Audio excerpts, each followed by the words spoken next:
It's my feel-good breakfast show.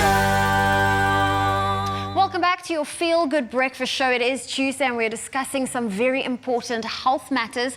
And for many people, summer is considered the best season. I am one of them. With sunny skies and warm temperatures, perfect for outdoor adventures, such as going to the beach. But spending too much time in the sun is also not good for you. And because sunburn, it is a very common and can also increase your risk of skin cancer. Skin cancer is one of the most common cancers in the world, but fortunately for us, it can also be prevented. And here to tell us more about how to take care of ourselves, this summer we welcome dermatologist, specialist also, Dr. Suretha Kannenberg. Good morning. Good morning. This is a very interesting topic. Yes, because it is summer and many of us spending a lot of time at the beach over here. But let's start right at the beginning. What is skin cancer and how does it develop?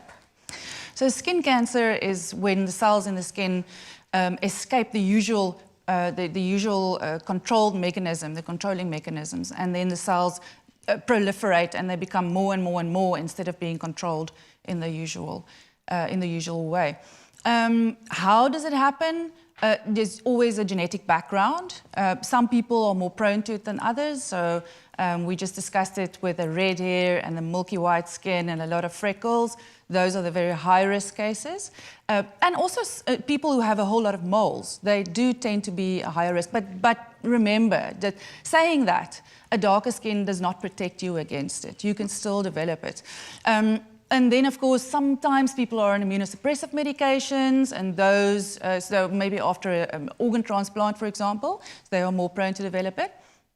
And then there's the big one, which we're obviously also discussing today very in depth, is the environmental triggers. So sun in particular, but remember the ultraviolet exposure that we get is not only from the sun, because the other main culprit will be sunbeds, unfortunately. Wow. And that you can get throughout the year, of course. It's not just in summer that you would be exposed to that. In fact, it's probably more in winter that you'd be getting the sunbed exposure. So I went to the beach over the weekend because there were pockets of like hot moments throughout the weekend, and I was so fascinated at the people sunbathing and pretty much putting oil all over their body and staying in the sun for hours at a time. From a specialist perspective, how much sun should we really be getting on a day-to-day basis, and who would be more prone to developing skin cancer? So the high-risk cases would be the genetic predisposition. Those who've had skin cancer before, they will also obviously be very high risks. And those with a family history of skin cancers, those are the ones that we want to be very, very careful about. And also our children, we mustn't forget our children, hey? Because the majority of our sun damage actually occurs before the age of 18. Sure. So how much sun should you be getting? That's very difficult to say, because middle of winter, the sun is very different from middle of summer. And then also summer here is very different to summer in Joburg, for example, you know. So all of that plays a big role. You know, you don't really need a lot of sun exposure. You need a little bit of sun to produce some vitamin D.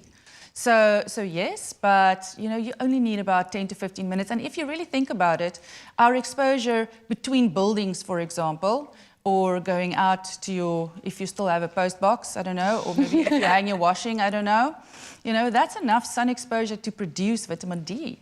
If you can't stay away, you recommend. You don't. I know it's nice, you know, it feels nice. It's really boring. You know, and many people aren't going to want to hear this, and, you know, I'm going to be a wet blanket and all of that. But, you know, if I hear about people burning red, such as yourself the other day, I get a little bit of a chest tightness, because I know what can happen, you know. And you only need about 3 of those exposures, these where you burn, you know, where you look like a lobster type of thing.